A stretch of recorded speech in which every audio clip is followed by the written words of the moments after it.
The Christmas Candle by Richard Paul Evans. On a snowy Christmas Eve, Thomas, a young man, encounters a chandler's shop. Inside he criticizes the ornate melting candles. The chandler gives him a simple Christmas candle. On his way home he encounters beggars who transform into his family. Realizing the worth of compassion, he returns to share the lesson. On a snowy Christmas Eve, a young man made his way along a dark, deserted cobblestone street.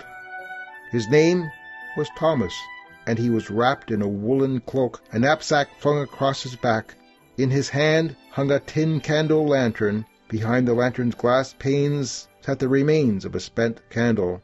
When he saw the glow of the candlelight through the shop window of the chandler, the village candlemaker, he hurried his steps, turning onto the snow-covered pathway. In Thomas's way stood a beggar, shaking his cup for coins. Thomas pushed him aside impatiently and opened the door to the shop. Inside the shop, metal pots, filled with tallow and beeswax, hung from a stone hearth. The old chandler stood with his sculptor's tools in his hands, surrounded by beautiful creations he had made out of wax. "I am lucky to find you here," Thomas said. "The town is empty." The old man gazed silently at Thomas as the young man glanced about the rows of sculpted candles. There were sprites and fairies, angels with see-through wings, and fragile princesses in gowns as delicate as lace. They smelled of myrrh and frankincense and meadow flowers. "You are a foolish old man," Thomas said. "You spend hours making beautiful things that devour themselves. How long before the flame melts an angel into an ugly clump of wax?" He pointed to a row of simpler candles. "I only need light. I will take one of those." The chandler looked steadily at Thomas. "The Christmas candles are of no good to you." Thomas was startled by the stern response, but he laughed. "It would do me much good not to stumble in the dark. Are you playing with me, old man? I will not pay more for your candle than it is worth." "It is only 4 coppers, but you may find it costly."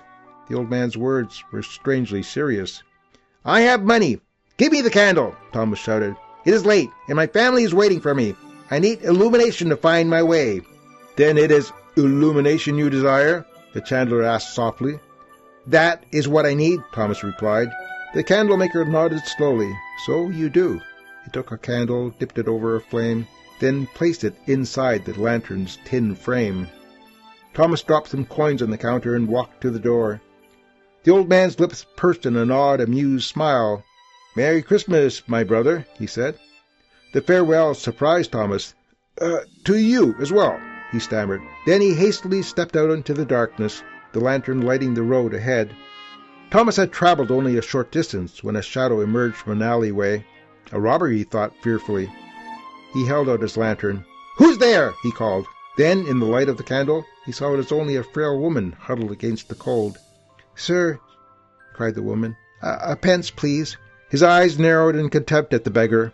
Then, as he looked at her more closely, he gasped. He knew her face well. It was his own mother. "Mother, what is this prank? Why do you greet me as a beggar?" The woman stared at him. Just a pence, sir." "Why are you here? Where are my brothers? My sister?" Thomas asked. He reached out to her, but she pulled away. "Mother, how peculiar you act. You will catch a chill. Here, take my cloak." He removed it and held it out to her. Cautiously the woman came forward, then snatched the coat and retreated into the shadow. But as she moved from the lantern's light, her appearance changed. She was not his mother, but a beggar indeed. With Thomas's cloak in hand, she disappeared into the darkness. "A strange trick," he said to himself. He wrapped his arms around his chest, wishing he had kept his cloak. "It is I who will catch a chill." Thomas walked on, quickening his pace against the frigid air. As he passed beneath the awning of a darkened inn, the candle revealed another form, lying in the gutter. He held out the candle and again gasped. "Has the universe gone mad? Eileen, my brother, are you sick?" He set the candle down and pulled his brother's limp arm around his shoulder, struggling to lift him. "Eileen, I cannot carry you." He pounded on the inn's door, which was opened by a grim-faced woman. "My brother is sick, and I fear that he will freeze before I can come back for him. May I bring him inside?" "For the price of a night," she cackled. "A shilling?" Thomas reached into his pocket. "I have only a sixpence." The old woman scowled and began to shut the door. "Wait!" "My knapsack is worth more than a shilling," Thomas cried, "and the trousers inside are newly tailored. I will give you everything." The old innkeeper looked at the bundle, then reached out a fat hand. Thomas flung his knapsack from his back and handed it to her with the last of his money. She opened the door. "Bring him in." Leaving the lantern on the curb, Thomas dragged the man into the inn's foyer. As he gently laid him on the wooden floor, he suddenly saw that the man's face, like the beggar's, had changed. "So it is your brother who lay in the gutter?" croaked the woman. "You are mad," the woman muttered, and she shoved him out the door. Outside, Thomas picked up the lantern. He looked into its glass panes. "There's something strange about your light," he whispered. Thomas had just glimpsed the bright lights of home when he came across a little girl shivering in the cold. "Have you anything to eat, sir?" she asked in a faint voice. Thomas felt a stir in his chest. This child was tiny, no bigger than his sister. Suddenly, he pulled the lantern away.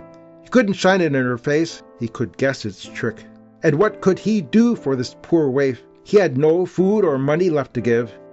I have nothing," Thomas murmured as he left her, willing himself not to turn around. Penniless and cold, Thomas trudged forward, hardly glancing at the familiar houses of his childhood. His own home was dressed for the season, and music and laughter came from inside. As he entered the foyer, his mother greeted him with great excitement. "Thomas!" she exclaimed. "You have arrived!" Hearing her cry, his sister and brothers rushed into the room to welcome his arrival. When the joviality began to settle, his mother looked at him peculiarly. "Thomas, where's your cloak?" "Yes," said his brother Elin. "And why have you no pack?" Thomas gazed solemnly into their bewildered faces. I gave everything away," he said. To whom?" his mother asked, puzzled. Thomas looked down at the waning Christmas candle. The old man spoke the truth. "You are costly."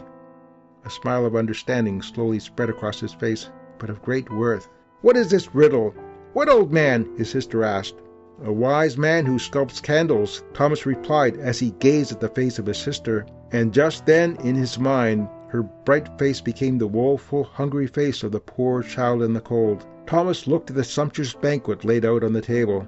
Suddenly, he turned to the door. "Thomas, where are you going?" his sister asked. "I must see about another member of our family," he said.